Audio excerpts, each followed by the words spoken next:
Alors, pouvoir et autorité, ce thème, je l'aime beaucoup, notamment quand je suis avec des étudiants, et c'est pour ça que j'ai proposé à Bérénice ce thème, parce que Sophia Deo, c'est des étudiants et des jeunes professionnels, et il y a des questions à se poser. Donc, vous voyez, il y a d'ailleurs la question. La question, eh bien, c'est la question que vous pouvez vous poser en vous-même en ce moment. Est-ce que j'ai du pouvoir? Alors, ceux qui sont professionnels, est-ce que j'ai du pouvoir dans ma fonction actuelle? Lequel? Est-ce que je suis à l'aise avec ce pouvoir?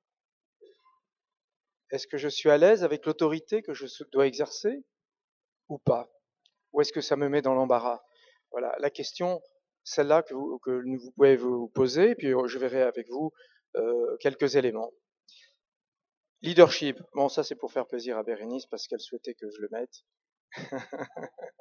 On y viendra, mais c'est pas ça l'essentiel. Pouvoir et autorité. Alors,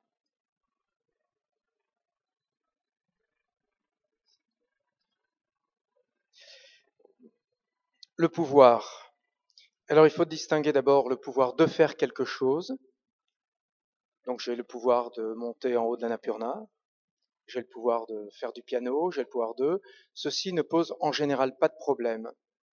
Le problème que l'on a, c'est que le pouvoir, c'est le pouvoir sur les autres.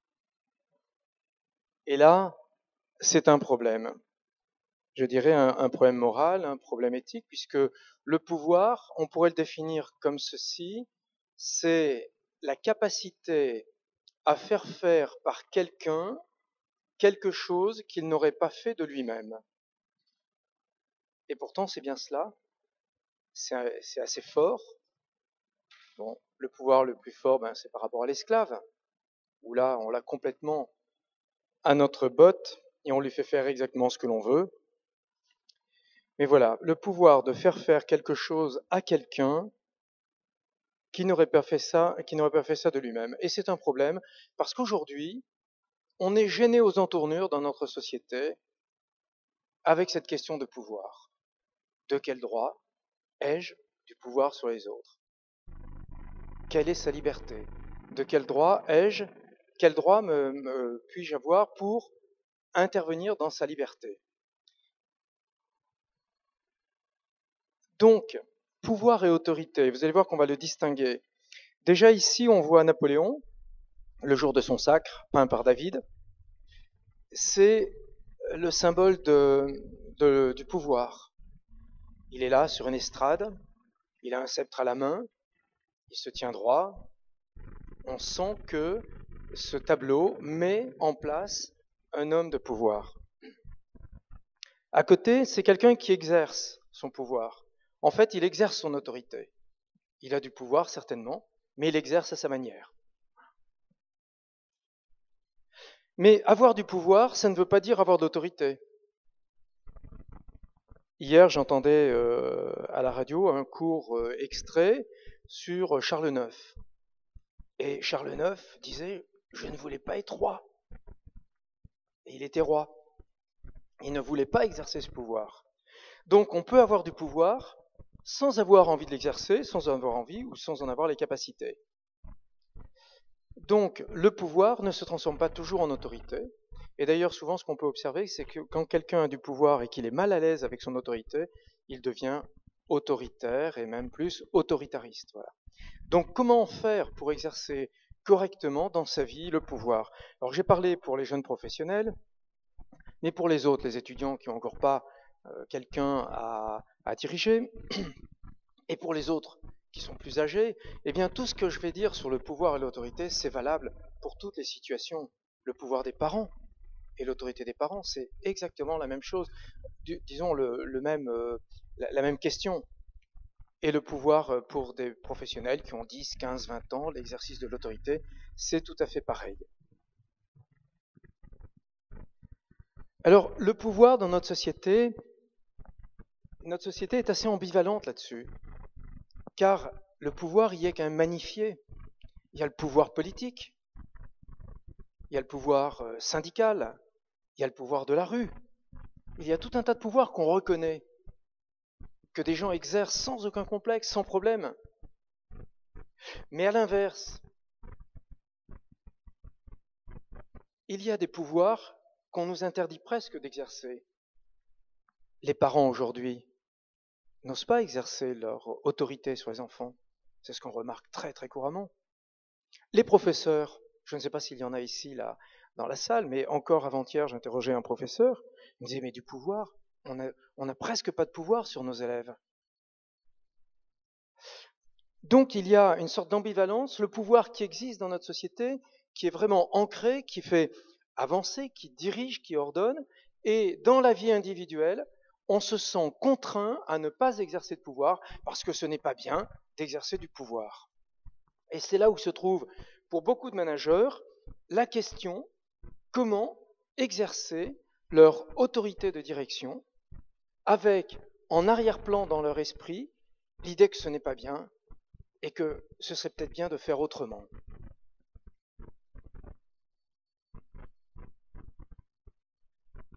Qu'est-ce que j'ai voulu dire avec cela? Oui, obéissance, je lis mal ici. Le pouvoir, en fait. Pourquoi le pouvoir pose un problème? Parce que le pouvoir se concrétise à travers la domination. Domination, c'est le maître, hein, et qui demande en face de lui un minimum d'obéissance ou de la discipline.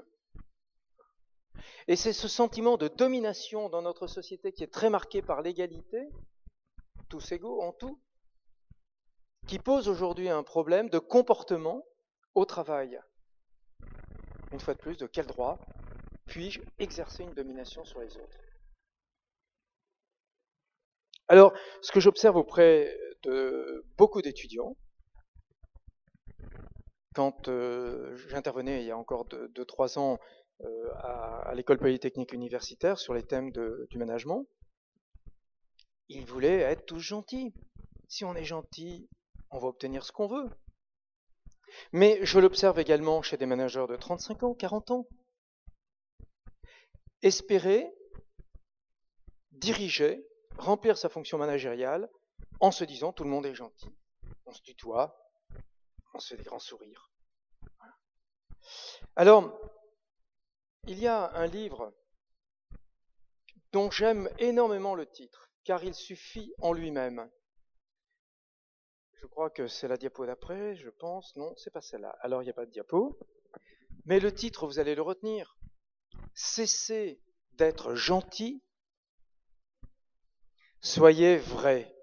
Pourquoi vous riez? Vous lui avez passé.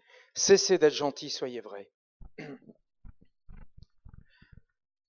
On ne peut pas exercer son autorité et son pouvoir en étant gentil. C'est un piège. On verra tout à l'heure quand on étudiera les questions de séduction dans le travail. Non pas homme-femme, de séduction tout simplement. Voilà. Mais cessez d'être gentil, soyez vrai. Mais c'est très difficile. D'une part, cessez d'être gentil alors que c'est mon mode normal d'expression quand je dirige parce que je ne veux pas avoir de problème et je voudrais bien que mes collaborateurs fassent bien ce que je leur demande sans que j'aie à exercer mon pouvoir et mon autorité. Soyez vrai, c'est très difficile d'être vrai. D'être vrai, regardez en vérité comment les personnes travaillent, ses collaborateurs, regardez en vérité comment elles se comportent et intervenir en vérité comme manager. Voilà. Donc c'est un livre dont le titre est absolument génial, je ne l'oublierai jamais. Cessez d'être gentil, soyez vrai. Ça peut être un commandement pour aujourd'hui, pour tous les managers. Et c'est un commandement pour lequel il y a des années de travail à faire pour arriver à y satisfaire. On ne cesse pas d'être gentil du jour au lendemain et on ne sait pas être vrai si facilement que cela parce que ça demande beaucoup de courage d'être vrai avec les autres. Alors, les modes d'exercice du pouvoir, il y en a plusieurs. Il y a les modes forts du pouvoir. Le carton rouge, c'est la sanction.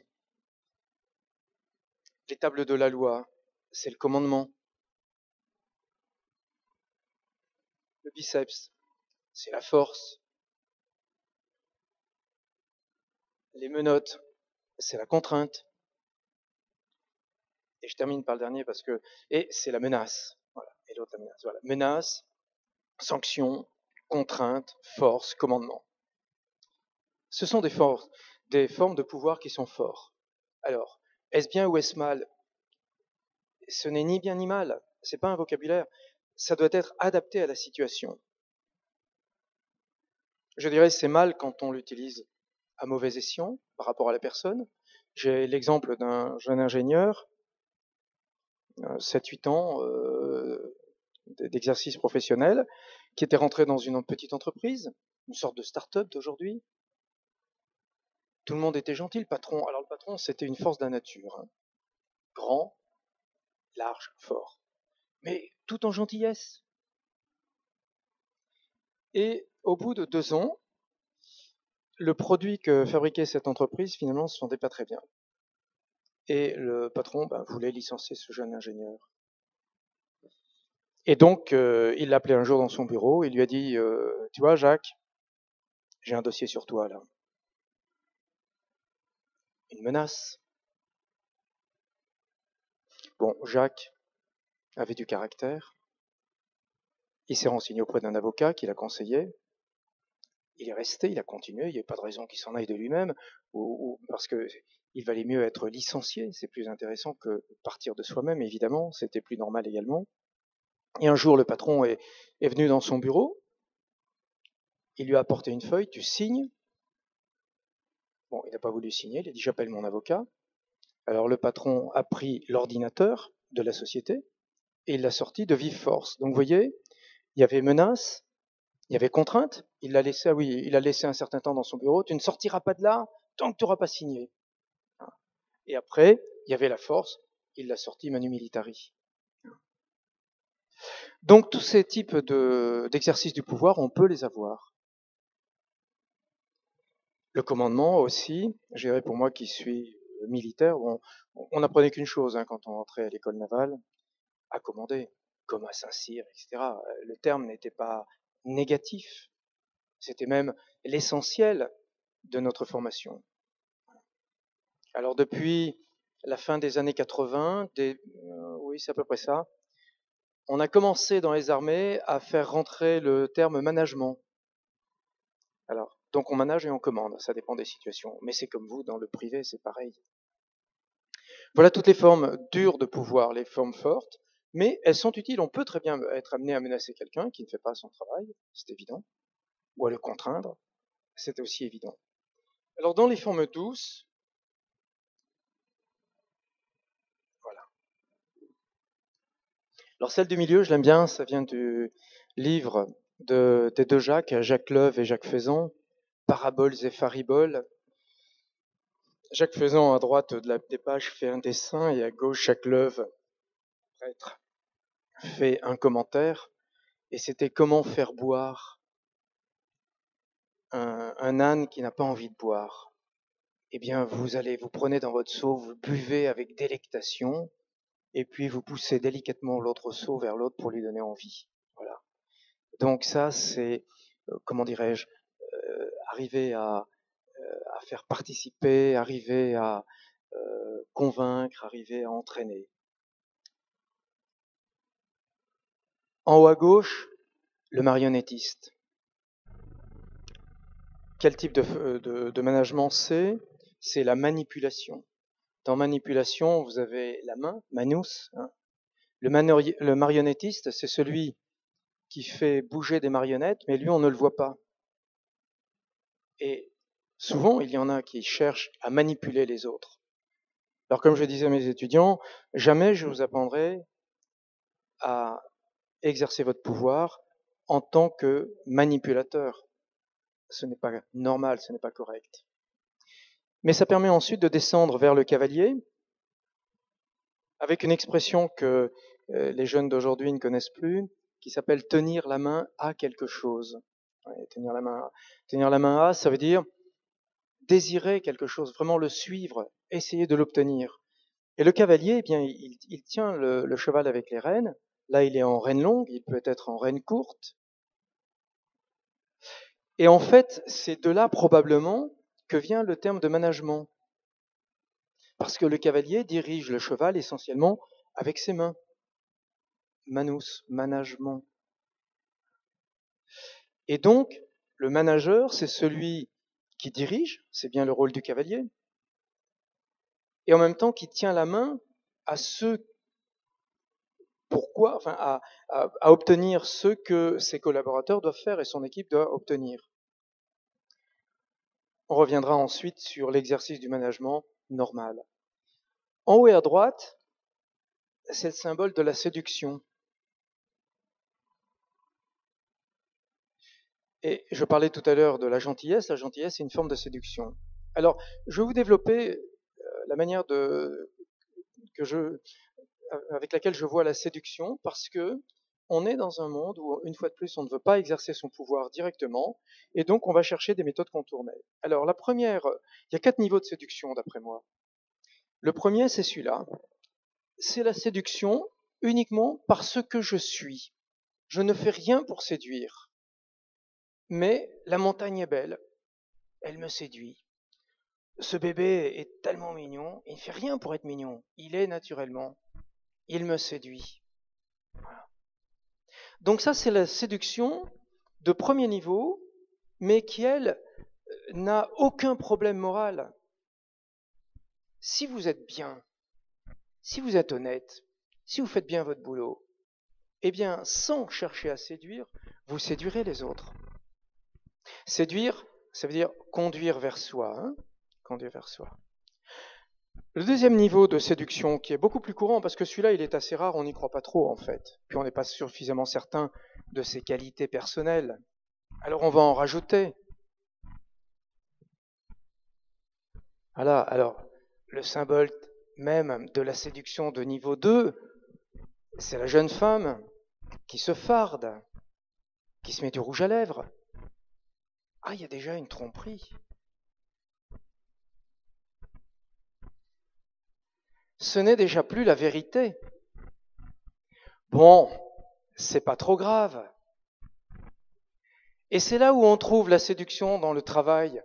C'est je vais être gentil, je te tutoie, on va déjeuner ensemble, on s'embrasse. Ah oui, on s'embrasse tous dans l'entreprise aujourd'hui. Moi qui étais habitué à saluer à 5 pas, maintenant il faut que j'embrasse tout le monde. Mais c'est un piège. Je connais une jeune ingénieure mécanicien, une jeune femme qui était ingénieur mécanicien,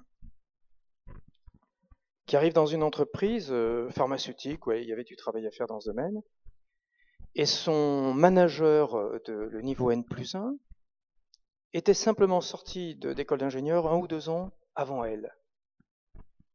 Et donc c'était ça, on s'embrasse, on se fait la bise, on est à toi, etc. Puis un jour, elle envoie un message internet, parce que c'est comme ça qu'on communique aujourd'hui, alors que c'était dans le bureau l'un à côté de l'autre. Bon, écoutez, alors je sais plus quels étaient leurs surnoms, les bips, voilà. C'était le surnom qui se donnait dans l'entreprise. Les bips, aujourd'hui, je déjeune pas avec vous. Je vous souhaite bon appétit. Et alors son manager, clic-clac, instantanément, du tac au tac, grâce à Internet, et les messages sont instantanés, il lui dit, qu'est-ce que c'est que ça? Pourquoi tu viens pas déjeuner avec nous? Pourquoi tu nous fais la gueule? Alors on ne compte pas pour toi, etc. Et j'ai récupéré l'échange entre ce manager et cette jeune femme. Des messages, ça a duré 20 minutes, en tac au tac. Il y en avait pour 1 page et demie concentrée en Times New Roman taille 10. Eh bien, c'est allé jusqu'à quasiment une évaluation annuelle. Mais je vois bien, tu n'es plus à ton travail, tu fais n'importe quoi, etc. Vous voyez, elle avait simplement dit, je ne déjeune pas avec vous. Eh bien, ce jeune homme n'avait aucune compétence managériale, et pour exercer son autorité, il le faisait uniquement par séduction de niveau 2. Mais simplement, quand cette séduction n'a pas été efficace, eh bien à ce moment, il a perdu les pédales et il a vraiment débordé d'un autoritarisme exagéré et inutile. Il s'est vraiment dévalorisé aux yeux de tout le monde. Alors, séduction de niveau 3, ça existe aussi, c'est plus rare. Bon, ça c'est mon métier. Qu'est-ce que c'est? Un missile. Un missile, que vous tirez sur un bateau, qu'est-ce qu'il recherche, le missile? Pas le commandant, il s'en fout. Mais ce qui lui plaît, c'est le bel écho-radar. Parce qu'un bateau de guerre, ça fait un bel écho-radar et le missile se dirige dessus. Alors qu'est-ce qu'on fait? Alors on sort pas, on joue pas au torero comme ça, mais presque. On envoie à ce moment en l'air des nuages de paillettes argentées comme du papier chocolat, beaucoup plus gros que le bateau, et le missile, plaf, il va dessus. Il est heureux comme tout, j'ai un plus bel écho. Pendant ce temps-là, le bateau s'en va, le missile passe à travers le nuage, il n'a rien eu à détruire, il est perdu tout seul dans la nature. Alors, je dirais que le niveau 3, dans le management féroce, ça existe. Ça existe, je dirais, plus couramment dans le domaine commercial. Bon, j'espère qu'il n'y a pas des commerciaux ici qui vont me sauter dessus. Mais bon, un commercial, quand il a quelque chose à vendre, il essaie de montrer plus beau son produit qu'il n'est en réalité. J'ai un exemple inverse. Alors là, ce n'est pas le manager qui a trompé son collaborateur par séduction de niveau 3, c'est plutôt une personne qui a voulu se faire voir de meilleure manière. C'était un ingénieur qui voulait être recruté par une société, il y avait un poste qui l'intéressait, et il s'est présenté sous le meilleur des aspects possibles. Conscient que le boulot qu'on allait lui donner était d'un niveau supérieur au sien. Pas trop, mais quand même. Et ça a marché dans l'entretien. Puisque les entretiens, c'est de la parole, c'est de la confiance. Voilà. Et en fait, cet ingénieur a été vraiment dans l'embarras après pendant un an, 2 ans. Car en plus, quand il est arrivé dans l'entreprise, on lui en donnait encore plus que ce qu'on lui avait dit qu'il aurait au moment d'entretien d'embauche. Alors quand même, l'histoire s'est bien finie, c'est-à-dire qu'il en a bavé pendant 2 ans. Ça a été très dur moralement, mais ça a été pour lui extrêmement formateur. Et aujourd'hui, il a un beau poste. Voilà. Mais voilà, la séduction que l'on peut faire soi-même, de niveau 3, on fait croire qu'on est plus que ce qu'on est. La séduction de niveau 4, vous l'employez tous, c'est la séduction à tuer. Voilà, l'été, quand vous voulez tuer des moustiques, vous mettez une belle lampe violette, le moustique adore, il est attiré et crac, il crame. À droite, c'est un miroir aux alouettes. On fait croire aux alouettes en le faisant tourner qu'il y a quelque chose de mirifique. Elle vient dessus et derrière, il y a un chasseur. Vous voyez les niveaux de la séduction. La séduction ne doit pas être un mode de management. Même au niveau 2, on peut plus ou moins, on a le droit d'être agréable, d'être sympathique, etc. Mais il faut se méfier. Il vaut mieux être vrai. Car dès qu'on séduit, on n'est plus vrai.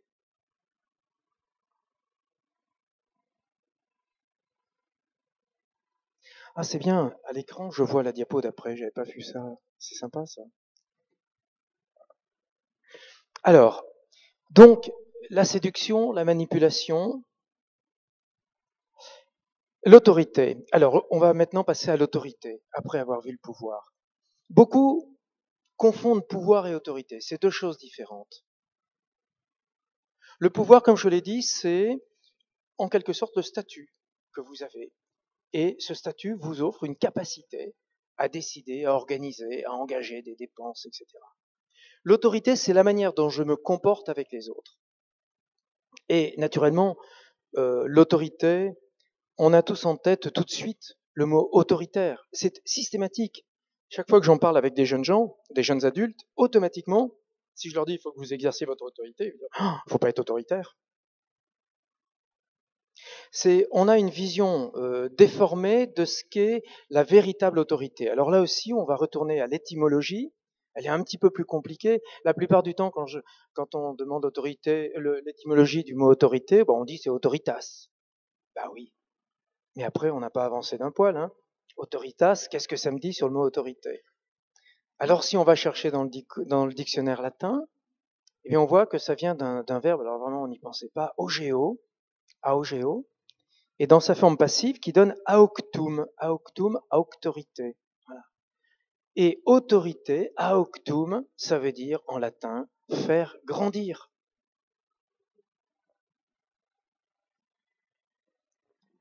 Voilà, c'est ce jardinier.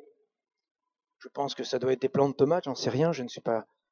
Mais il prépare l'avenir. Il va faire grandir ces plants de tomates, faire grandir. Alors si on a en tête que mon entreprise me donne du pouvoir et que ce pouvoir, je vais l'exercer avec autorité, c'est-à-dire pour faire grandir qui? Eh bien, mes collaborateurs, mon service, mon entreprise, alors on peut se trouver très à l'aise dans le rôle de l'exercice de l'autorité. Faire grandir. Et là, on n'a plus le même regard sur les autres. Et puis, on peut aller plus loin. On peut aller plus loin. Ça, c'est une réflexion personnelle. Alors, elle n'est pas du tout certifiée par l'université. Vous me direz si elle est valable ou pas. Mais c'est moi qui ai divagué à partir du terme auctum, aucteur. Ça donne aussi le mot auteur. Voilà, ça, j'en suis certain. Autorité, auteur, c'est la même étymologie. L'auteur, en quelque sorte, l'auteur de la vie. L'auteur de la vie. Et ensuite, qu'est-ce qu'il fait? Il fait grandir l'enfant. Tiens, oui, c'est vrai, je pourrais dire aussi, par rapport aux parents qui ont toujours peur d'exercer leur autorité sur leurs enfants, comprendre que la seule autorité naturelle, c'est-à-dire donnée par la nature même, c'est l'autorité des parents. Les parents amènent un enfant à la vie, eh bien, il est de leur responsabilité de le faire grandir. Et là, il n'y a pas besoin de loi, il n'y a pas besoin de décret. C'est automatique. L'autorité naturelle. La seule autorité naturelle, c'est l'autorité des parents. Donc, de faire grandir. C'est pareil. Les parents doivent exercer leur autorité pour faire grandir leur enfant. Alors, auteur, eh bien, on peut se dire que, finalement, chacun de nous, chacun de mes collaborateurs, moi-même, nous sommes non pas auteurs de notre vie, puisque ce sont nos parents, mais auteurs de notre vie à venir. C'est nous qui la faisons, cette vie-là, c'est nous qui... Et donc, si on commence à regarder nos collaborateurs comme des auteurs, au même niveau que moi qui suis auteur de ma vie, à ce moment, on peut porter un regard sur les autres qui n'est plus un regard de domination. Regard d'égalité en dignité, évidemment, pas d'égalité de pouvoir, pas d'égalité d'autorité, mais un regard d'égalité en dignité. Considérer ses collaborateurs comme étant des auteurs également de leur vie, et donc capables d'autonomie, de prise de décision, et donc je dois pouvoir leur donner une liberté, un champ de manœuvre, un champ de travail, où ils ont une liberté, une délégation normale, et à ce moment, la délégation et la bonne forme d'exercice est une bonne forme d'exercice de l'autorité. Alors l'autorité dans le travail, sur quoi est-elle fondée, puisqu'elle n'est pas naturelle? Quoique, on verra à la fin qu'elle a une part quand même naturelle. Voilà. Vous avez les gendarmes. Ça, c'est les autorités institutionnelles. Donc, dans votre profession, si vous êtes chef de service, c'est votre autorité institutionnelle. Si vous êtes directeur, c'est votre autorité institutionnelle. Mais vous pouvez avoir ceci et ne pas avoir d'autorité. Vous pouvez avoir plein de galons sur les épaules et ne pas avoir d'autorité. Alors après, il y a une autre autorité. C'est Einstein, j'ai oublié le nom du professeur qui était avec lui.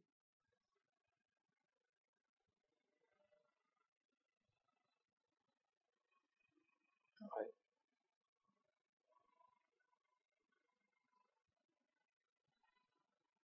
C'est ça. Et ça, c'est l'autorité de compétence. Alors là, on l'aime bien, l'autorité de compétence. On va à l'école, ensuite, on fait une formation en université, en école d'ingénieur, en école professionnelle, on acquiert une compétence et on acquiert une autorité de compétence. Et celle-là, si on l'a vraiment, elle est reconnue, sans problème. Et ensuite, vous avez l'autorité naturelle.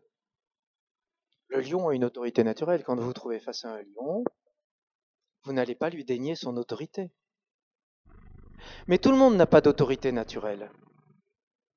Ça, c'est la somme de ce que nous a donné la nature quand nous sommes nés, l'inné, et ce que nous a apporté la vie par notre éducation. L'éducation reçue en famille par nos parents, l'éducation de la vie, les coups ou les succès, etc. Mais si je me trouve à un moment de ma vie où je n'ai pas cette autorité naturelle, où j'en manque, alors il ne faut pas être désespéré parce que ça peut s'acquérir, on peut changer, on peut s'affirmer, on peut améliorer son affirmation de soi. Voilà. Donc ça, c'est le triptyque, le tripode de l'exercice de l'autorité dans l'entreprise. Naturellement, je ne peux pas exercer un pouvoir s'il ne m'a pas été donné par le patron. Naturellement, j'aurai plus de facilité si je suis compétent. Et naturellement, si également je sais m'affirmer devant les autres. Voilà. Alors avec ce triptyque, on peut exercer une autorité très saine. Et quand on l'exerce vis-à-vis des autres, alors on peut penser au Petit Prince. Le renard qui avait dit, attendez, je prends mes pompes là parce que j'ai oublié, puis je sors mes lunettes, parce que la phrase est trop belle pour la gâcher.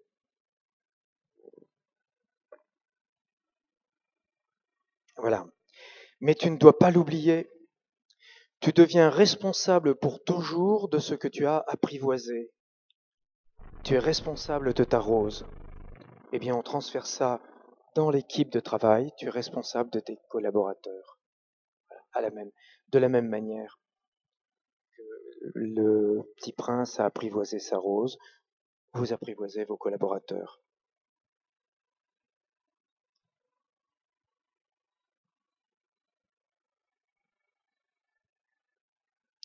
Alors, dans l'entreprise, il y a une difficulté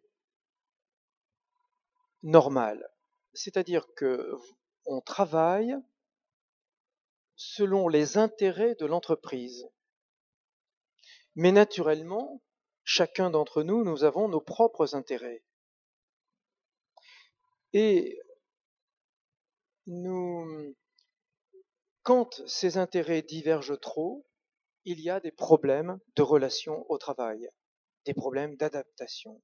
Et le rôle du manager, c'est de maintenir un équilibre dans le travail de son équipe, entre les intérêts de chacun et les intérêts de l'entreprise. Les intérêts de l'entreprise devant être prioritaires, mais il faut aussi tenir compte des intérêts des uns et des autres. C'est l'un des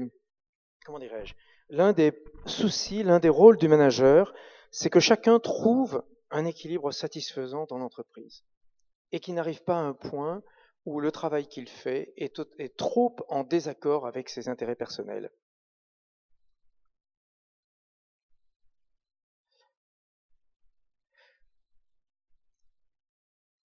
La relation d'autorité, donc je dirais que je fais juste un détour vers ce qu'on appelle l'analyse transactionnelle. Vous connaissez l'analyse transactionnelle? Non. Il faudra la connaître. J'ai découvert ça il y a 10 ans et je me demande comment j'ai pu vivre sans. L'analyse transactionnelle, c'est une manière de communiquer, c'est une manière de voir la communication, la transaction. La communication sont des transactions les uns avec les autres. Et c'est une formation à la communication qui est très simple. Le principe en est vraiment très simple et très clair. Et on peut le comprendre très rapidement. Et ça peut nous aider à changer complètement notre manière de communiquer avec les uns et avec les autres. Et alors, dans cette analyse transactionnelle, très succinctement, on dit qu'on peut, dans sa manière d'être, se comporter comme un enfant, comme un parent ou comme un adulte. Et en fait, la véritable manière de travailler en entreprise, c'est de se comporter en adulte.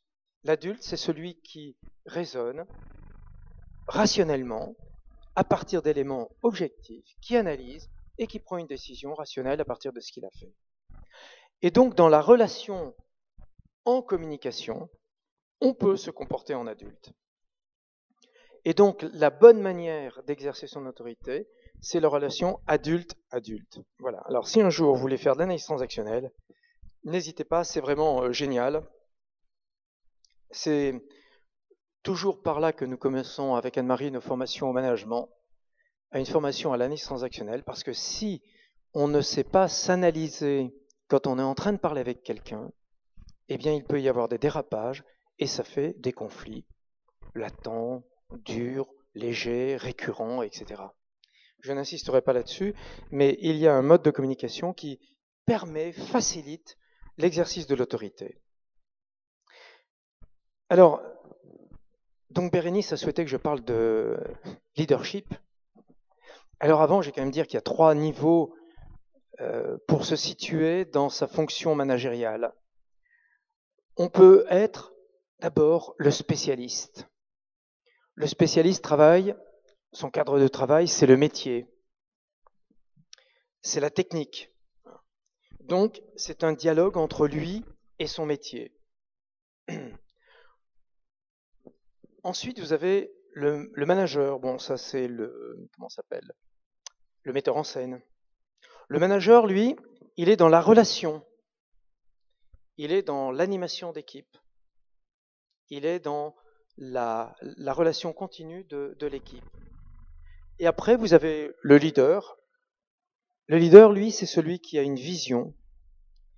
C'est celui qui donne un sens. Et normalement, le leader travaille par délégation ou participation. Il entraîne les autres de manière naturelle. Alors, on va regarder 7 qualités du leader. Alors, tout simplement, pourquoi je ne voulais pas parler de leadership ? Parce que, d'abord, ce n'est pas un mot français. Bon, ça me gêne. Ensuite, c'est un mot qui est mal défini. Cherchez une définition du leadership, vous en aurez autant que de personnes qui le définiront. Et ensuite, je dirais que c'est un peu... Non, c'est pas un peu, c'est certainement un idéal, tout simplement. Voilà. Si on prenait la traduction littérale française, ce serait la direction, tout simplement. Le leadership, c'est la direction. Un mot tout simple. Mais voilà, c'est quand même très valorisé dans l'entreprise. C'est un idéal. On se demande, est-ce que je suis un leader ?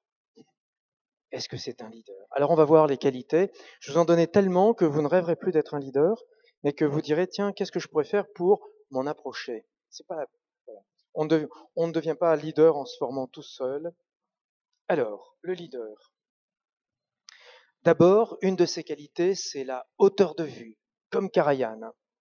Karajan, c'est un chef d'orchestre. Il a devant lui tous les instruments, à cordes, à vent, le triangle, et il les dirige avec sa baguette.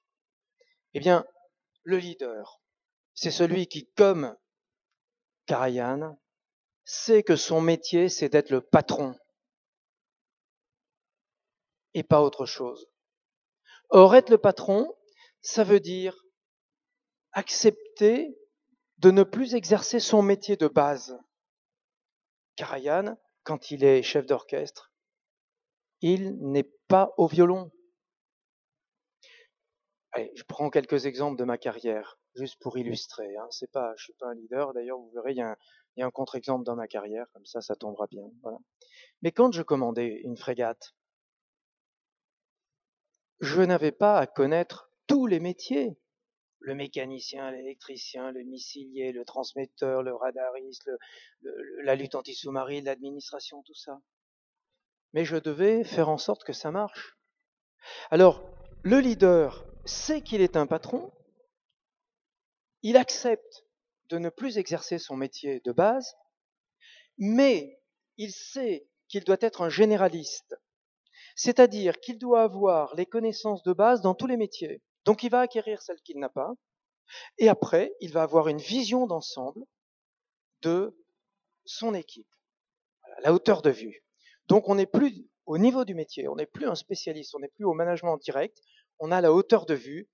Je vois tout mon orchestre et par quelques gestes, je lui donne le tempo. Kasparov. Alors c'est peut-être un peu vieux, je ne sais pas qui on pourrait prendre aujourd'hui comme joueur d'échecs.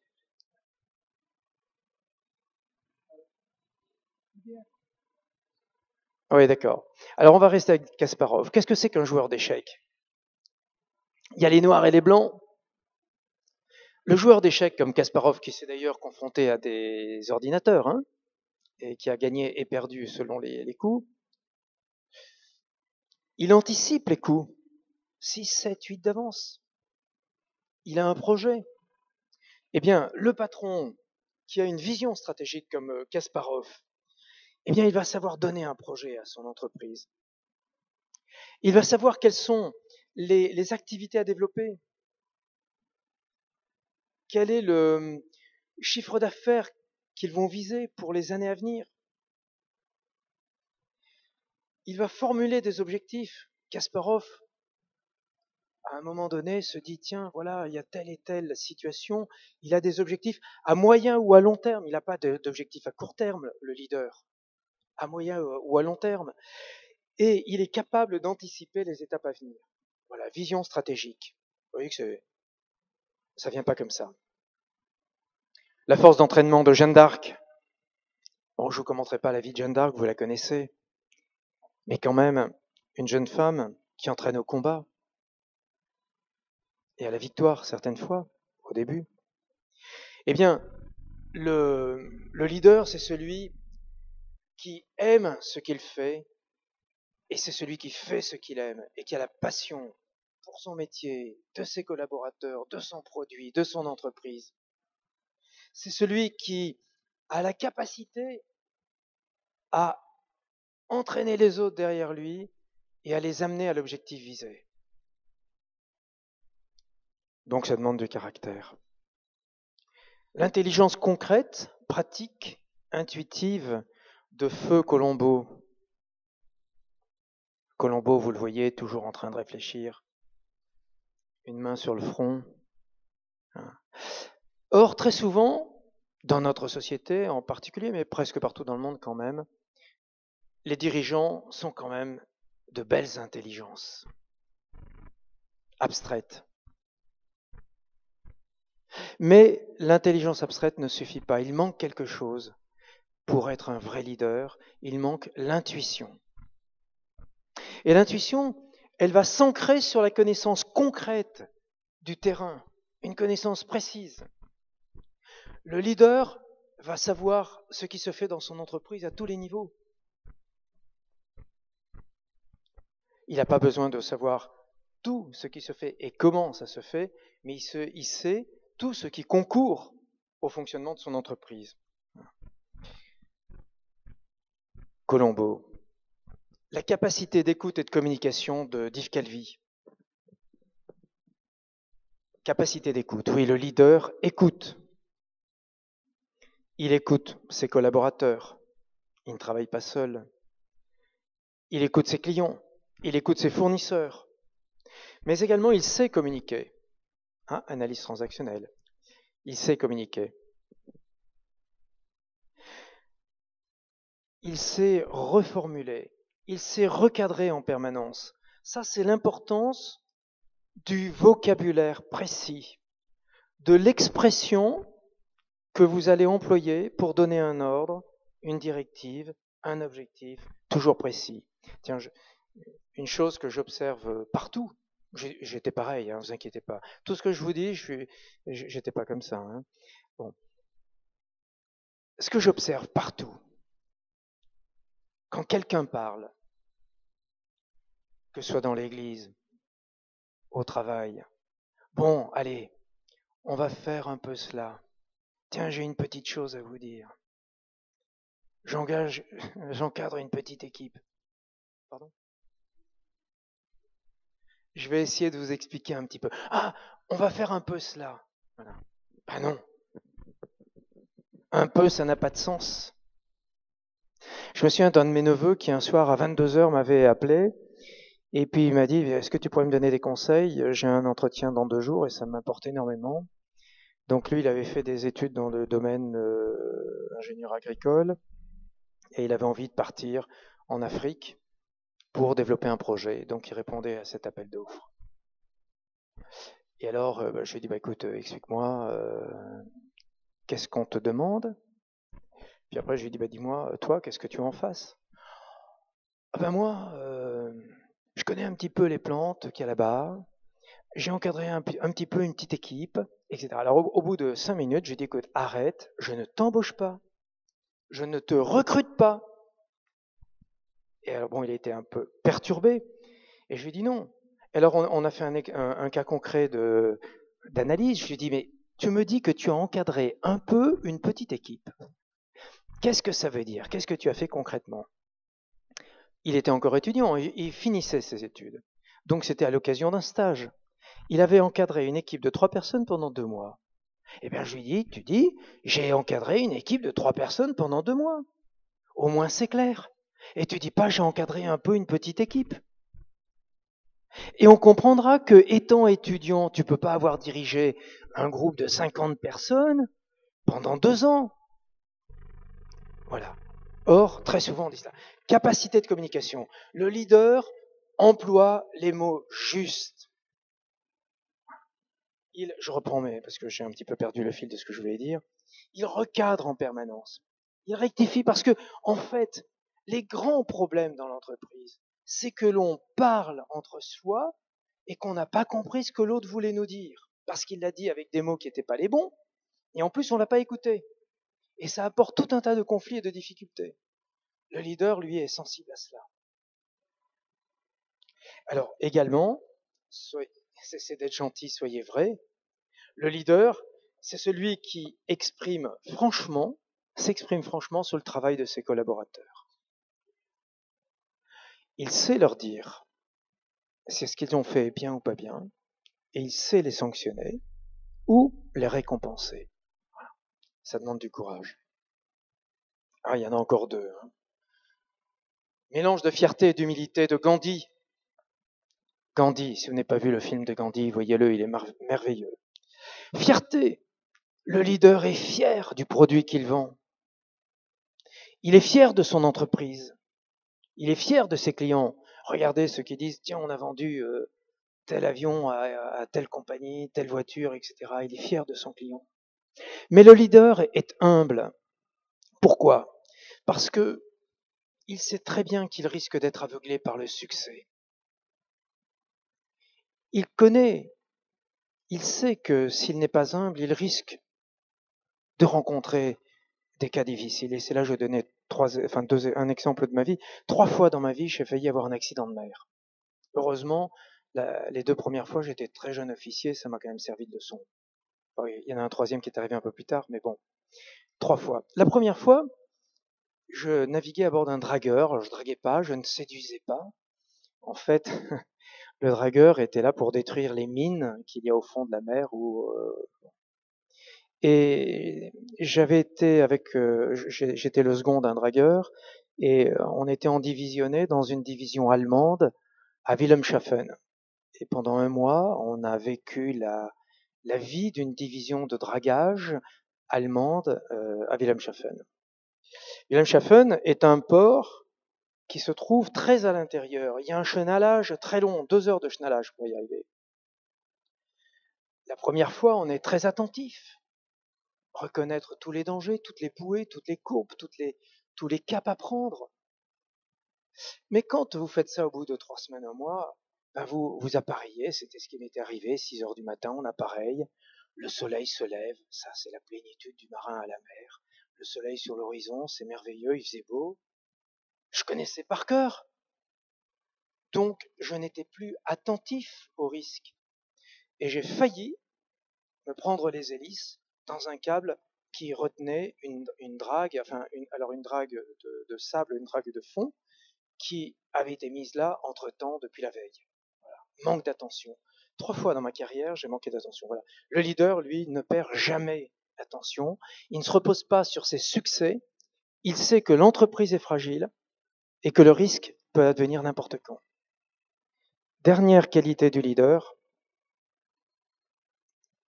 Ah, il se cache. Pourtant, voilà. La maîtrise de la prise de décision. Churchill, réputé pour ses prises de décision pendant la Deuxième Guerre mondiale. Le leader décide. Décider, ça veut dire trancher. Et ça veut dire également se tenir à sa décision. Voilà, vous avez vu tout ce qu'il faut pour être un leader. Voilà. Mais c'est vrai que tout ça, ça peut s'acquérir petit à petit. Alors, où est-ce que je vais? Oui. Je vais vous donner une autre vue, deux autres, juste pour commenter. C'est le jugement de Sainte Lucie. Et son juge, vous le voyez en haut de l'estrade, prononce la sentence de ses lèvres et la rend effective avec sa baguette. Et c'est une sentence qui est injuste, puisque c'était le martyr de Sainte Lucie après, qui ne le méritait pas. Elle voulait simplement ne pas épouser un fiancé, parce qu'elle n'avait pas envie de se marier, elle voulait se consacrer à Dieu. Alors évidemment, je comprends que ce pouvoir, on n'en veuille pas, et vous avez raison. Notamment vous, les jeunes gens qui rentrez dans la vie adulte. Oui, il ne faut pas vouloir de ce pouvoir. Mais alors, quel pouvoir? Donc, il y a le pouvoir, je vous l'ai dit, toute l'autorité institutionnelle, de compétences, etc. Il y a un autre pouvoir dont je n'ai pas parlé, mais je pense qui est encore plus important. C'est le pouvoir sur soi. Mère Teresa. C'est une femme comme toutes les autres, Mère Teresa. Elle avait des désirs, des besoins. Elle aurait aimé le repos, le luxe. Et pourtant, elle a vécu une vie très difficile. Une vie complète comme cela. Eh bien, je pense que pour elle, elle a exercé son pouvoir sur elle-même, la capacité de faire à soi-même ce que je n'aurais pas fait par moi-même.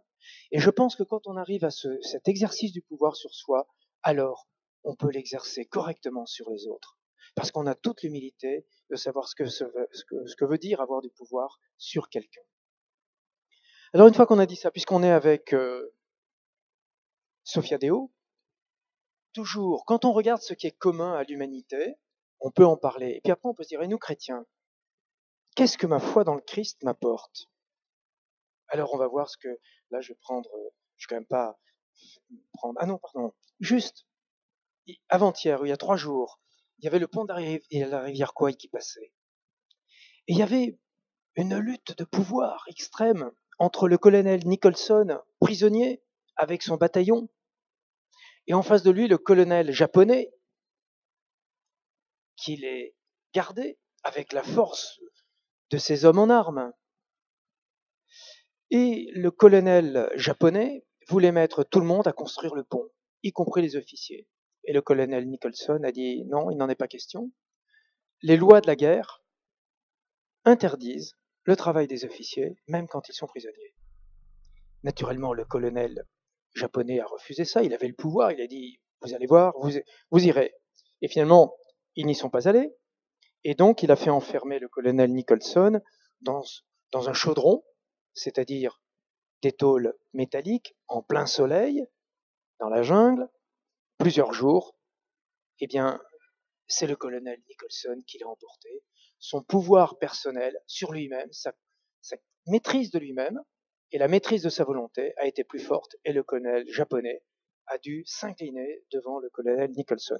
Ce qui veut dire que même dans des situations extrêmes, le pouvoir n'est pas nécessairement là où on le voit. Alors, et nous chrétiens, je pense que ça doit être ça. Deux choses que j'ai retenues pour réfléchir sur le pouvoir et l'autorité pour des chrétiens. Eh bien, il y a le Christ qui peut nous en parler, et il y a la doctrine sociale de l'Église. Alors, je vais sortir quelques éléments. Voilà. C'est le Christ qui répond à ses apôtres, qui lui disent, mais qui est le premier parmi nous? Si quelqu'un veut être le premier, il se fera le dernier de tous et le serviteur de tous. Ça veut dire que, étant le dernier, il sera le premier. Hein. Il ne sera pas le dernier. Puisque s'il veut être le premier, il sera le dernier. Donc s'il est le dernier, il sera le premier. Vous comprenez? Il aura le pouvoir. Ouais, pas clair.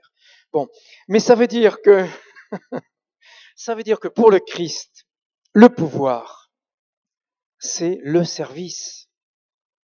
Donc, si vous exercez votre pouvoir, le pouvoir qu'on vous donne dans votre entreprise, le pouvoir que vous avez en tant que parent, si vous l'exercez avec l'esprit de service, alors vous ne devez plus avoir aucune difficulté à vous dire j'ai du pouvoir et je vais l'exercer. Jésus refuse le pouvoir des oppresseurs. Attention, il ne dit pas n'importe quoi. Et des chefs despotiques. Voilà ce qu'il disait. Vous savez que ceux qu'on regarde comme les chefs des nations leur commandent en maître et que les grands leur font sentir leur pouvoir. On sent derrière qu'il y a une réprobation. Mais le Christ n'a jamais contesté directement l'autorité publique. Et même, à propos de César, il a dit rendez à César ce qui est à César. Donc le Christ n'a pas rejeté le pouvoir temporel. Il le reconnaît. Et quand il est devant Pilate, alors il y a Pilate qui lui a du pouvoir, comme le colonel japonais. Et Pilate lui dit, ne sais-tu pas que j'ai pouvoir de te relâcher et pouvoir de te crucifier? Et le Christ lui répond, tu n'aurais sur moi aucun pouvoir s'il ne t'avait été donné d'en haut. Car c'est Jésus qui donne sa vie. Là, le Christ nous indique d'où vient le pouvoir. Le pouvoir, on va y revenir avec d'autres lettres des évangiles, du Nouveau Testament, le pouvoir vient de Dieu. Celui qui a le pouvoir, c'est Dieu, et il l'a transmis à l'humanité, à notre niveau. Jésus ne confirme pas Pilate dans l'idée qu'il a du pouvoir, il lui en dévoile l'origine divine. Il lui dit, tu vois, ton pouvoir, il vient pas de toi ou de l'empereur romain, il vient de Dieu. Saint Paul aux Romains, que chacun se soumette aux autorités en charge, car il n'y a point d'autorité qui ne vienne de Dieu. C'est clair. Le mot est fort, c'est la soumission. Qui est-ce qui a envie de se soumettre? Se mettre sous. Eh bien que chacun se soumette, car le pouvoir vient de Dieu. Voilà donc ce que nous apprend le Nouveau Testament. C'est une soumission non pas par passivité, mais soumission pour des raisons de conscience.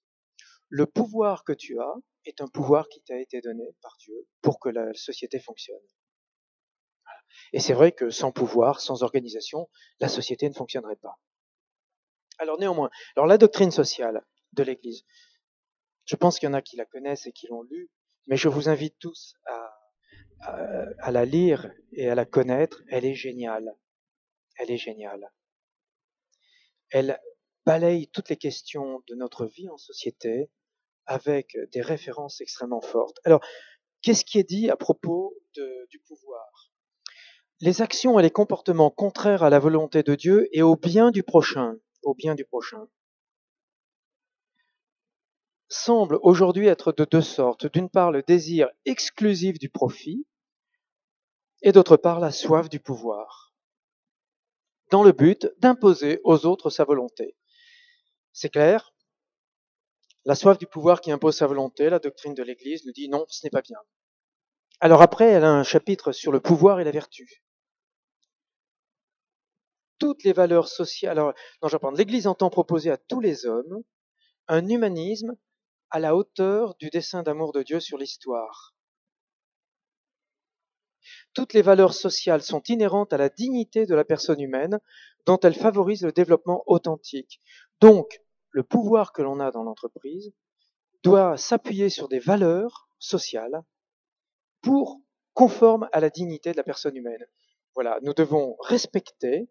Le respect est l'une des valeurs principales de l'exercice du pouvoir et de l'autorité. Un des chapitres de la doctrine sociale de l'Église dit l'autorité comme force morale. L'autorité doit se laisser guider par la loi morale. Toute sa dignité, la dignité de l'autorité, dérive de son exercice de l'ordre moral, lequel, à son tour, repose sur Dieu, son principe et sa fin. Et je vais à une dernière phrase. L'autorité qui commande selon la raison place le citoyen en situation non pas tant d'assujettissement ou de soumission vis-à-vis d'un autre homme, que plutôt d'obéissance à l'ordre moral et donc à Dieu lui-même, qui en est la source ultime. Donc vous voyez, si vous avez encore quelques craintes à exercer le pouvoir qui vous revient, là où vous êtes et à exercer votre autorité conforme pour faire grandir autour de vous, eh bien, le Christ et la doctrine sociale vous disent, n'ayez pas peur, allez-y. Alors, pour terminer, je pourrais dire, me rappeler cette phrase, oui, qui conclut cela, finalement, à lui, le règne, la puissance et la gloire. La puissance. À lui, la puissance. C'est lui qui a la puissance. Et si nous en avons, c'est qu'il nous en donne une partie en tant qu'humanité. Il nous la délègue. Voilà, j'ai fini.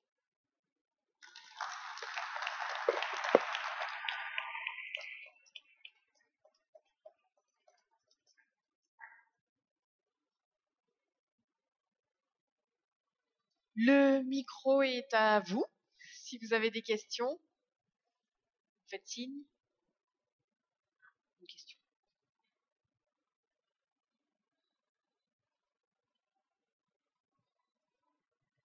Je crois avoir compris que pour avoir du pouvoir, il faut la mériter. Oui. En tout cas, il faut mériter la manière dont on l'exerce, parce que le pouvoir, la plupart du temps, dans la vie, nous est donné par d'autres.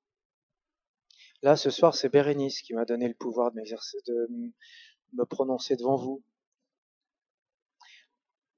Quand vous êtes étudiant, vous avez des enseignants qui ont du pouvoir sur vous. Donc le pouvoir nous est en général donné. Mais ce qu'il faut après, vous avez raison, il faut le mériter. Voilà. Sinon, on tombe dans un exercice d'autoritarisme, de pouvoir qui est insupportable, qui est très souvent injuste, parce que quand on exerce différemment le pouvoir, on l'exerce pour soi, pour son bien, et non pas pour celui de la communauté humaine dans laquelle on travaille.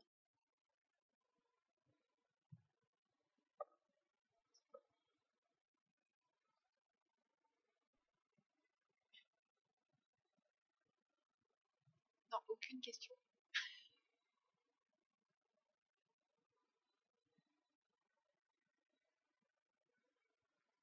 Est-ce que vous pouvez nous dire un mot sur l'exercice de l'autorité dans les situations de crise?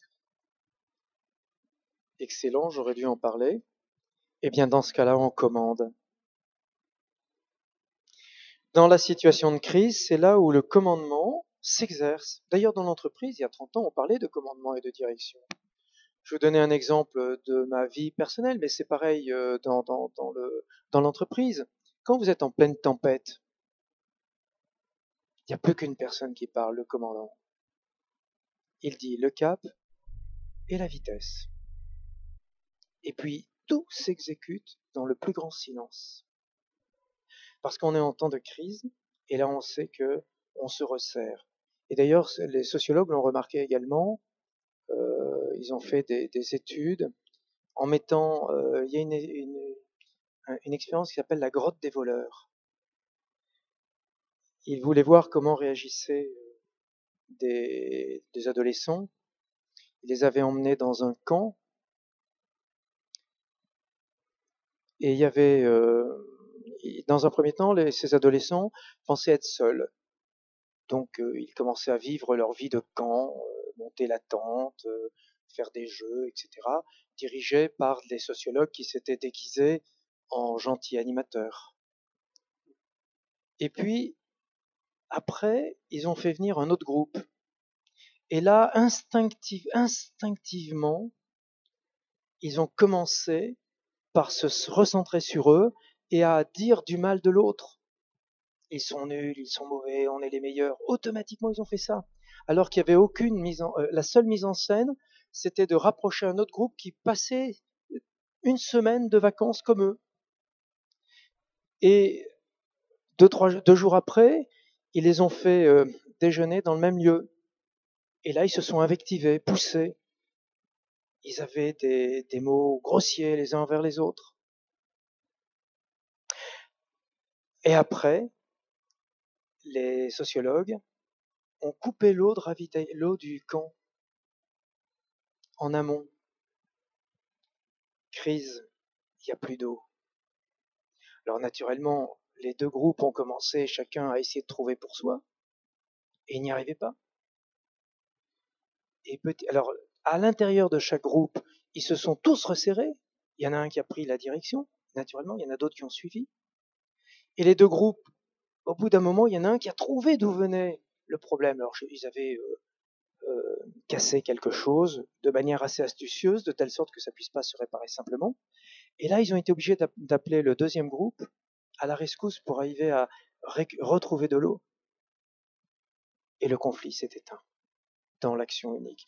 Donc le temps de crise, si c'est dans ce sens-là, la crise dans laquelle je suis dans mon entreprise, si c'est pas une crise de pouvoir, de lutte de pouvoir, attention, mais temps de crise, en général, automatiquement, le groupe se resserre, les échanges oraux, on parle de moins en moins, c'est des mots très simples, des phrases très, très rapides, et il y a quelqu'un qui dirige, voilà, et on commande. Et c'est vrai que quand on est dans le cadre d'une crise avec son équipe, eh bien, il y a un moment où il faut savoir être autoritaire, commander, donner des ordres et donner des directives précises pour que cesse la crise. Ne pas avoir peur de commander. Je me souviens, il y a 2-3 ans, il y avait une personne que je rencontrais qui disait son malaise en entendant parler des 10 commandements. Parce que c'était des commandements. On est quand même atteint dans notre société.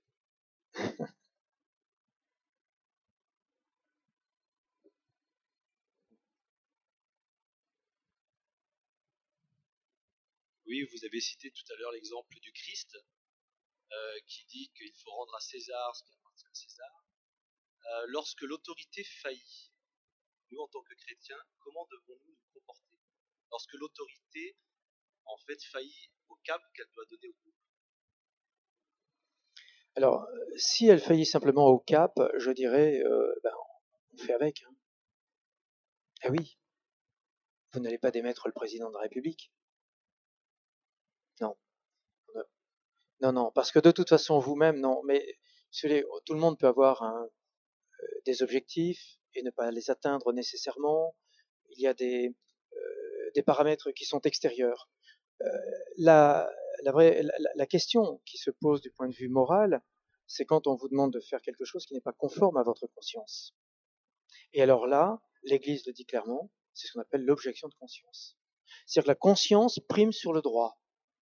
La conscience, parce que l'Église considère que la conscience est naturelle, elle nous est donnée par nature, et notre conscience, par nature, nous donne la capacité à déterminer le bien du mal. Si on sent que ce qu'on nous demande n'est pas conforme à notre conscience, alors l'objection de conscience se conçoit et peut avoir lieu. Mais maintenant, si vous avez un patron ou un manager qui fait pas bien son boulot, ben vous devez faire avec. Hein. Je crois que la plupart du temps, il ne faut pas attendre que tout le monde soit idéal et réussisse systématiquement. Hein. Tout. Donc s'il faillit à son objectif, c'est une chose. Dans une entreprise, eh bien, les résultats seront moins bons. Peut-être que le patron sera changé s'il y a un conseil d'administration. Vous voyez, des choses comme ça. Mais ce n'est pas à vous en dessous à le démettre. Est-ce que ça vous suffit comme réponse? Moyen, non. Mais vous aurez souvent l'occasion, vous savez, d'avoir des patrons qui vous conviendront pas. Et pourtant, ils ont l'autorité. J'ai bien aimé l'année dernière, je faisais partie déjà du collectif de la Manif pour tous. Et une des personnes qui était parmi nous, évidemment, vous vous souvenez, ces grandes manifestations, on allait à Paris et le pouvoir était silencieux, ne nous écoutait pas. Et donc, certains commençaient déjà à avoir des propos intuitus personnels contre la personne du président de la République. Et l'une des personnes a dit, moi, le président de la République, je le respecterai toujours, car c'est le président. C'est la fonction, vous voyez. Ça ne veut pas dire qu'on ne va pas lutter contre lui dans ce cas-là. C'est ce qu'on a essayé de faire et ce qu'on continue à faire. Mais lutter avec des armes légales, avec des moyens normaux, légaux. Mais c'est la démission, donc si on prend le cas d'un président de la République, c'est à ce moment le coup d'État. Il n'y a que ça. Regardez tous les coups d'État qu'il y a dans notre histoire moderne. Les situations après ne sont généralement pas meilleures qu'avant. Hein. Donc je ne veux pas dire que le coup d'État n'est pas une bonne chose, une mauvaise chose, je dis simplement, voilà. Mais nous, par rapport à un pouvoir constitué, nous pouvons, alors, si vous voulez, vous pouvez toujours essayer de manager votre manager. Hein, c'est le titre d'un livre. Si vous avez un manager qui n'est pas très bon, vous pouvez toujours essayer de le manager.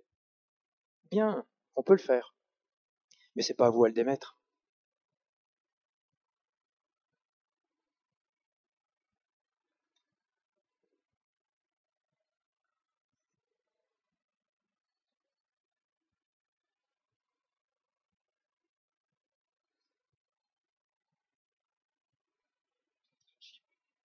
Pour que lui devienne lui-même, lui, plus leadership. Peut-être en étant plus adulte aussi, des choses comme ça, par rapport aux pistes, non? Ça serait pas ça, des pistes, par exemple? Je dirais que une des pistes, quand vous avez un N+1 qui est à vos yeux défaillant, et qu'il est peut-être probablement, eh bien, je dirais que la bonne solution, c'est que vous soyez quelqu'un qui l'est Dieu. Comme on dit, qu'il soyez une épontille à hauteur de ce que vous êtes capable de faire. Plutôt qu'essayer de le massacrer, parce que ça va être un jeu de massacre après. Voilà. Moi, je dirais que si vous avez un patron qui est pas, c'est arrivé, hein, ça arrive très couramment. Si vous avez un N+1 qui est pas excellent, eh bien, d'abord, vous avez affaire avec. C'est pas vous qui l'avez désigné, c'est pas vous qui êtes responsable de sa destitution.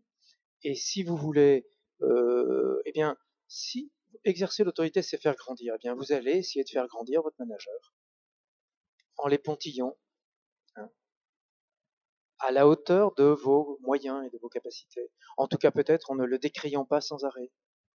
Parce que ce qui se passe en général, c'est que quand un patron n'est pas très bon, tout le monde le décrit. Et il y a une ambiance qui est exécrable et qui rejaillit également sur le moral du patron.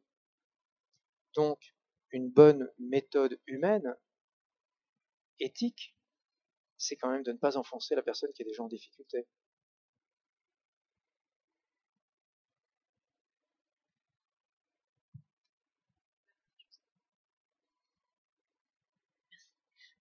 Actuellement, on parle de génération Y, nouvelle génération, qui sont entrées et qui entrent sur le marché du travail. Moi, j'entends dire que quelquefois, c'est pas toujours facile dans le monde de l'entreprise au niveau du management. Est-ce que c'est un refus de l'autorité? Pourquoi?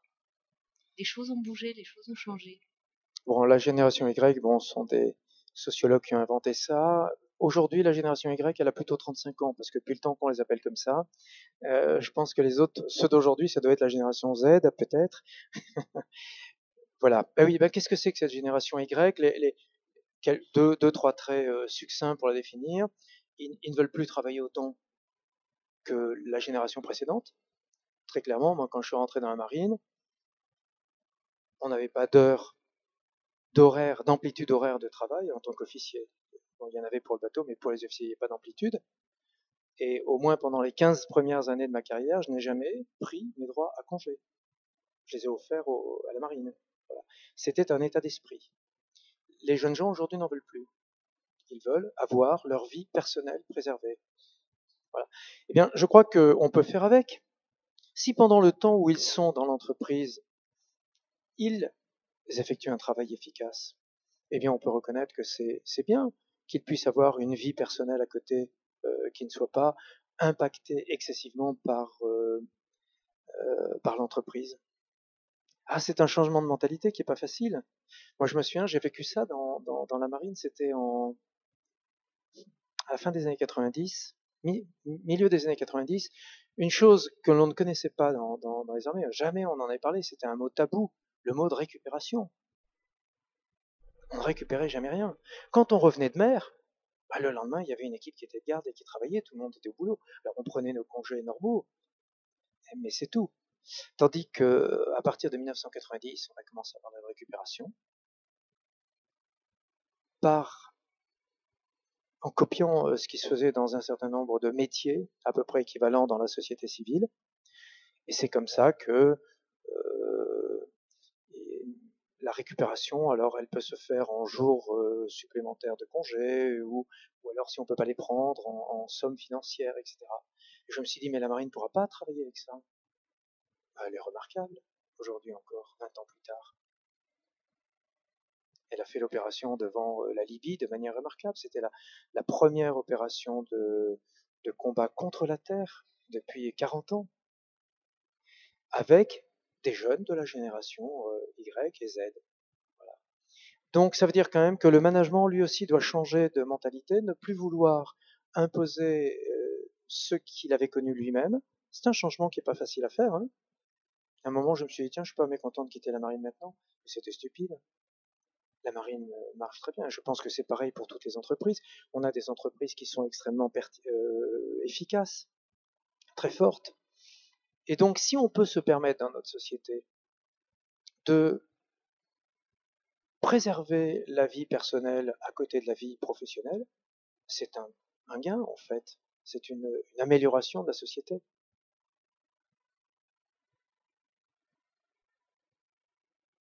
J'aurais voulu avoir votre point de vue sur des profils en entreprise de gens qui refusent l'autorité. Vous pensez que c'est une volonté personnelle de ne pas rentrer dans un cadre ou c'est une réaction à une autorité défaillante? Oh, il y a beaucoup de cas. Le refus d'autorité, parfois, c'est quand on est âgé, qu'on n'a plus de désir professionnel et on n'a plus la motivation. Et donc on ne veut plus rien faire. J'en ai rencontré. Ouais. Je me souviens une fois, j'étais avec deux sous-officiers de l'armée de l'air et de l'armée de terre à table et en permanence ils se plaignaient de tout. Au bout d'un moment, j'ai préparé, j'ai dit, mais écoutez, si vous n'êtes pas content, quittez les armées. Oui. Bon, le refus d'autorité, j'ai connu une autre fois, c'était, je reçois un nouveau collaborateur, et puis il me dit, bah écoutez, à l'époque j'avais 5 gallons, il me dit, commandant, je ne travaillerai pas. On m'a affecté ici, mais je ne ferai rien. Bon. Alors je lui ai demandé de s'expliquer pourquoi. En fait, c'était un homme qui était un homme de terrain. Il avait commencé comme soldat, il était devenu sous-officier, il était passé officier, et c'était un homme de terrain. Il n'y a que le terrain qui l'intéressait. Et on l'avait affecté dans un organisme de réflexion. Et dans cet organisme de réflexion, j'étais chargé de la prospective. Il avait dit, mais je suis pas fait pour ça. Et il avait dit bien avant d'être affecté. Et la direction des ressources humaines avait dit, bah, vous y allez, c'est votre tour, allez-y. Refus d'autorité. Effectivement, il n'a rien fait. Jusqu'à ce que je m'en occupe. Mais il n'a pas travaillé. C'était délibéré. Donc là, c'est quelqu'un qui disait, on me met dans une situation injuste, inadmissible. Donc, il n'avait pas grand-chose à perdre, il était à 2 ou 3 ans de la retraite. Mais quand même.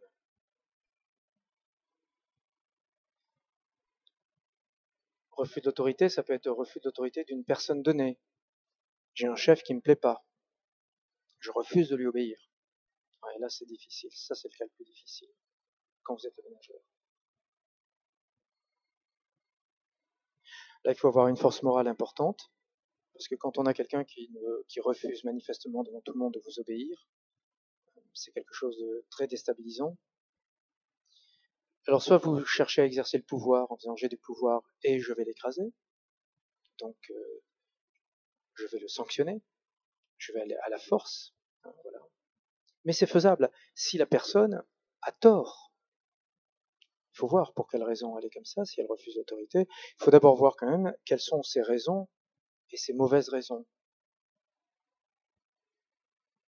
Si elle a tort, on a le droit à ce moment d'utiliser la sanction, d'utiliser la contrainte, d'utiliser le commandement, l'ordre. Mais on sait que ça ne marche pas pendant longtemps, ça perdure quand même beaucoup la vie d'une équipe. Après, il faut trouver une autre solution.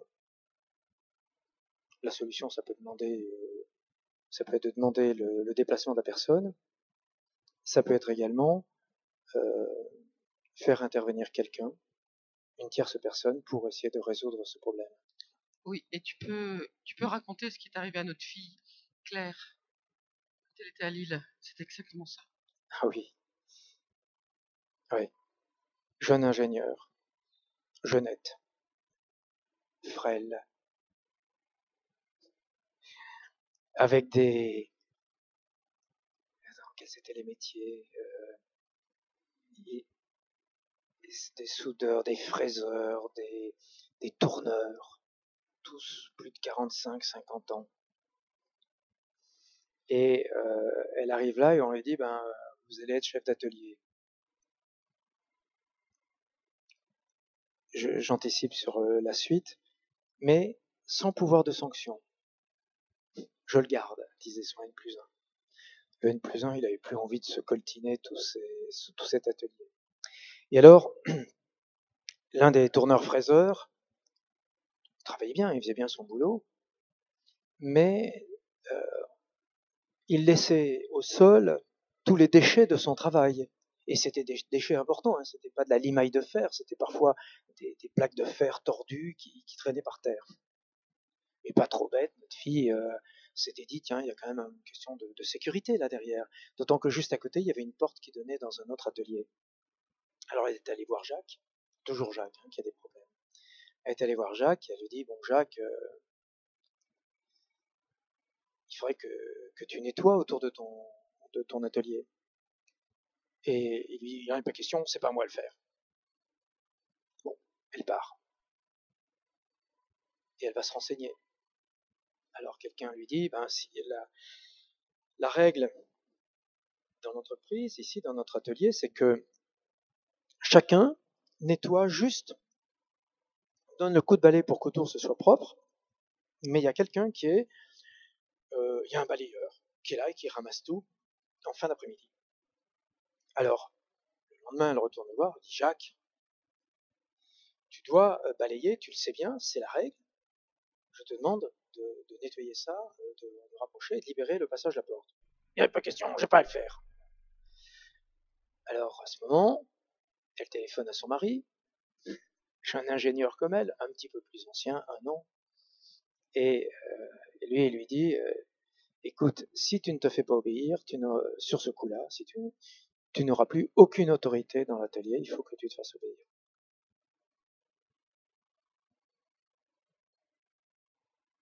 Alors, elle se renseigne et elle va voir son N+1 et dit, j'ai un problème avec Jacques qui ne veut pas, est-ce que vous êtes prêt à le sanctionner? Non, t'inquiète pas, on va régler ça, on va en discuter. Alors elle dit, mais non, moi je refuse. Il refuse de m'obéir, il n'est pas question qu'il ne soit pas sanctionné. Alors elle va voir la DRH, qui elle tout de suite dit, ah oui, il n'est pas acceptable de laisser passer cela, il faut le sanctionner. Alors notre fille dit, oui, il faut en parler à mon N+1 parce que lui il veut pas. Alors la DRH convoque le N+1, et puis lui dit, il faut. Alors il dit, bon d'accord, ok, je vais le sanctionner. Et puis le lendemain, Jacques continue à ne rien faire. Alors notre fille lui dit, Jacques, je te convoque chez la DRH pour cela. Alors lui, il prend ses clics et ses claques, abandon de poste. C'est encore plus grave, abandon de poste n'étant pas malade.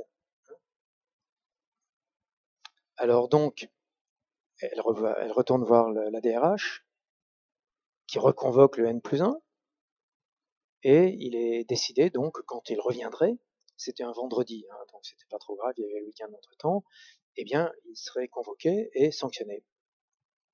Voilà. Et donc, en fait, il est revenu, bon, il s'est excusé, étape intermédiaire, il a été convoqué, mais le N+1 n'a pas sanctionné, parce qu'il ne voulait pas sanctionner.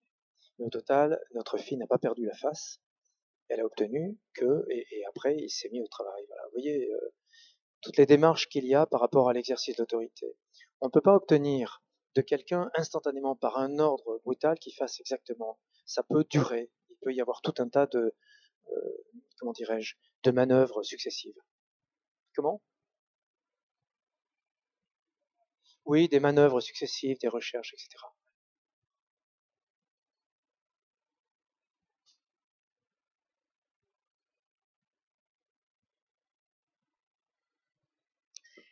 J'ai l'occasion de rencontrer pas mal de managers premier niveau, qui se retrouvent aujourd'hui à avoir des injonctions de toujours plus de profit, toujours plus de pression dans l'entreprise qui est gouvernée par la finance, et qui se retrouvent dans une posture difficile, qui ont du mal à vivre ça, même quotidiennement, dans leurs décisions. Voilà, je voulais avoir votre avis là-dessus, sur comment rester vrai, en fait, dans tout ça. Comment rester nous-mêmes? Ah, très dur. Oui, ça existe évidemment. Moi, j'ai connu ça aussi, même s'il n'y avait pas un CAC 40 derrière moi. J'ai connu une période comme ça extrêmement dure avec un chef vraiment très dur. Je dirais que d'abord, il faut prendre appui si vraiment on est obligé de rester, si on ne peut pas se démettre, partir, parce qu'il y a toujours la solution quand même de partir, mais ce n'est pas évident, bien évidemment, ce n'est pas simple. C'est s'appuyer quand même sur son entourage, en parler, premièrement, ne pas rester seul, parce qu'en fait, ce qui se passe dans cette configuration, c'est qu'on se dévalorise. Quand quelqu'un nous presse, en fait, on ne dit pas c'est inadmissible ce qu'il me demande, mais on dit je ne suis pas capable de faire ce que je dois faire. Et on devient à ce moment, et on se culpabilise en réalité, alors qu'en fait, c'est la personne qui est au-dessus de nous qui en demande trop. Alors là, il faut chercher des renforts. Il faut chercher de l'aide. Ça peut être sa famille, ça peut être des amis, ça peut être dans le cadre du travail. Moi, ça m'est arrivé une fois, tiens, j'y pense maintenant, c'est une autre fois. J'étais sur un aviso, donc un bateau qui faisait 1600 tonnes, soixantaine d'hommes. J'étais, on peut dire, le numéro 3. J'étais chargé de toutes les opérations du bateau.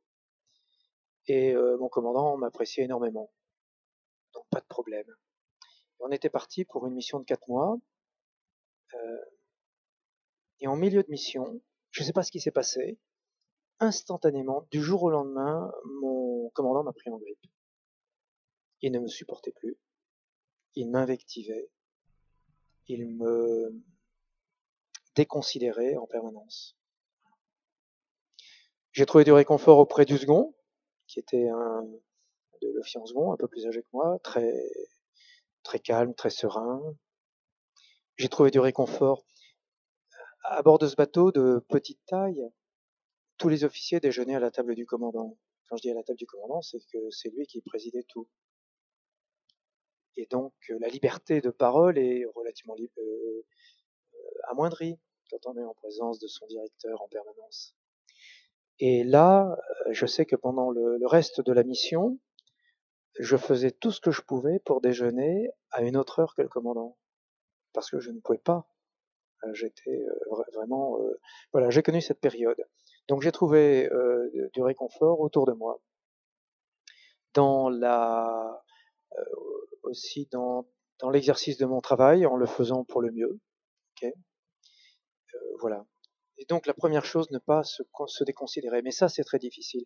Et c'est ce qui aboutit après ce qu'on appelle le burn-out, hein, comment on va le traduire en français? Bon, le burn-out. L'épuisement, voilà. Là, il faut s'entourer. Quand on n'est pas à la mer et qu'on peut sortir, moi je pouvais pas sortir, hein, j'étais à bord du bateau en pleine mer, je pouvais pas m'en aller, il fallait que je me débrouille par mes propres moyens, mais sinon il faut trouver des moyens. Aller voir un psychologue, trouver du renfort autour de soi dans son travail, et puis que les gens vous disent mais ce n'est pas toi qui es fautif. Et à ce moment, ça vous permettra de surnager quand même.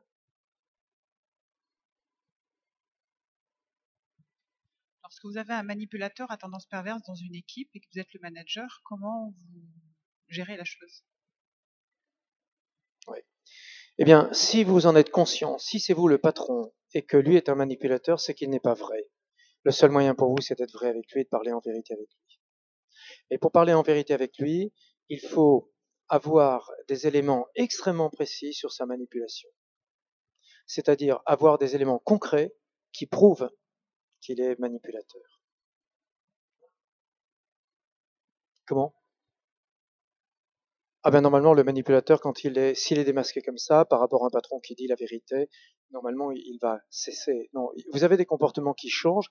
Pourquoi est-il manipulateur? Parce qu'il se comporte, parce que on le laisse tranquille, on le laisse vivre sa manipulation. Il est tranquille, il y gagne. Mais s'il voit qu'il est démasqué et qu'il n'y gagne plus, il arrêtera.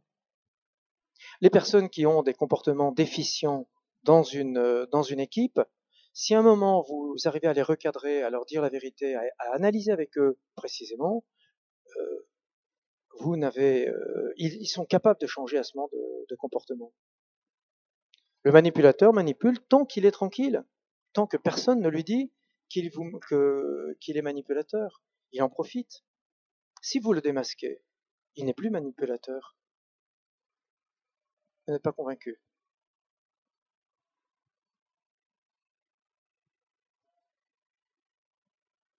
Oui.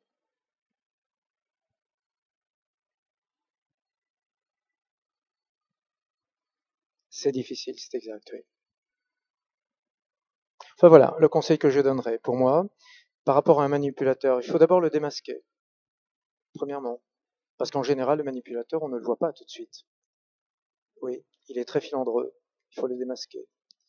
Mais une fois que vous avez fait ce travail très clair, je pense quand même que en étant vrai avec lui, et vrai, c'est-à-dire direct, droit, clair, à ce moment, vous pouvez reprendre le pouvoir sur lui. Sauf si c'est lui qui vous manipule vous-même.